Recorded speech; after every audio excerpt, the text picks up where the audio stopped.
വിശുദ്ധ ലൂക്കോസ് എഴുതിയ സുവിശേഷം 2-ാം അധ്യായം 1 മുതൽ 5 വരെയുള്ള വാക്യങ്ങൾ. അക്കാലത്ത് ലോകമാസകലമുള്ള ജനങ്ങളുടെ പേര് എഴുതി ചേർക്കപ്പെടണമെന്ന് അഗസ്റ്റസ് സീസറിൽ നിന്ന് കൽപ്പന പുറപ്പെട്ടു.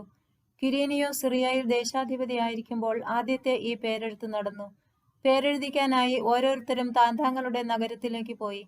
ജോസഫ് ദാവീദിന്റെ കുടുംബത്തിലും വംശത്തിലും പെട്ടവനായിരുന്നതിനാൽ പേരെഴുതിക്കാനായി ഗലീലയിലെ പട്ടണമായ നസറേത്തിൽ നിന്ന് യൂദയായിൽ ദാവീദിന്റെ പട്ടണമായ ബെത്ലഹേമിലേക്ക് ഗർഭിണിയായ ഭാര്യ മറിയത്തോടുകൂടെ പോയി. പേരെഴുതിക്കാനായി ബെത്ലഹേമിലേക്ക് വരുന്ന ജോസഫിനെയും മറിയത്തെയും നമുക്ക് ധ്യാനിക്കാം. സമയമായപ്പോൾ ബെത്ലഹേമിൽ വന്നു ചേരുകയാണ് മറിയവും യൗസേപ്പും. രക്ഷകൻ ബെത്ലഹേമിൽ ജനിക്കണം എന്ന ദൈവഹിതം നിറവേറുകയാണ്. അത് നിറവേറിയതാകട്ടെ ഒരു ഭരണാധികാരിയുടെ കൽപ്പന അനുസരിക്കുന്നതിലൂടെയും. ഗർഭത്തിന്റെ അരിഷ്ടതകളിലും ക്ലേശങ്ങളിലുമായിരിക്കുന്ന മറിയവും കൽപ്പന പുറപ്പെടുവിച്ച ഉടനെ തന്നെ പേരെഴുതിക്കാനായി പോവുകയാണ്.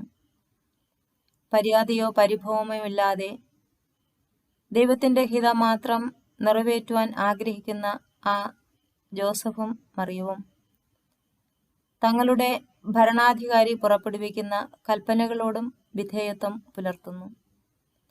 അങ്ങനെ വിധേയത്വം പുലർത്തുന്നതിലൂടെ ദൈവത്തിന് തന്റെ രക്ഷാകര ചരിത്രമാക്കി അവരുടെ ചരിത്രത്തെ മാറ്റുവാൻ സാധിക്കുന്നു. ദൈവപദ്ധതിയോട് പൂർണ്ണമായി സഹകരിക്കുമ്പോൾ മനുഷ്യന്റെ ചരിത്രത്തെയും ദൈവത്തിന് രക്ഷാകര ചരിത്രമാക്കി മാറ്റുവാൻ സാധിക്കും.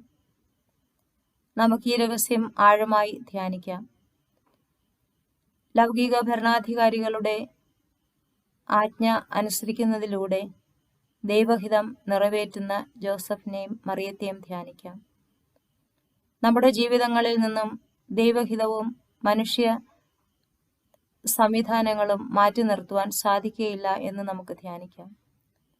മാനുഷികമായ സംവിധാനങ്ങളിലൂടെയും മാനുഷികമായ അനുദിന ജീവിതത്തിലൂടെയും മാത്രമേ ദൈവത്തിന് തന്റെ രക്ഷാകര പദ്ധതി നിറവേറ്റുവാൻ സാധിക്കുകയുള്ളൂ.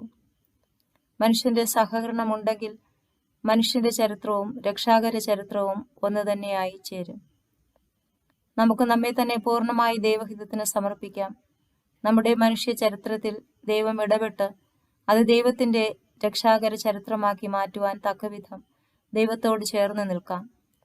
ദൈവത്തിന്റെ ഹിതമനുസരിച്ച് പ്രവർത്തിക്കുവാൻ ദൈവ തിരുമനസ്സിനോട് സമ്പൂർണമായ സമർപ്പണ മനോഭാവത്തിൽ ആയിരിക്കാം.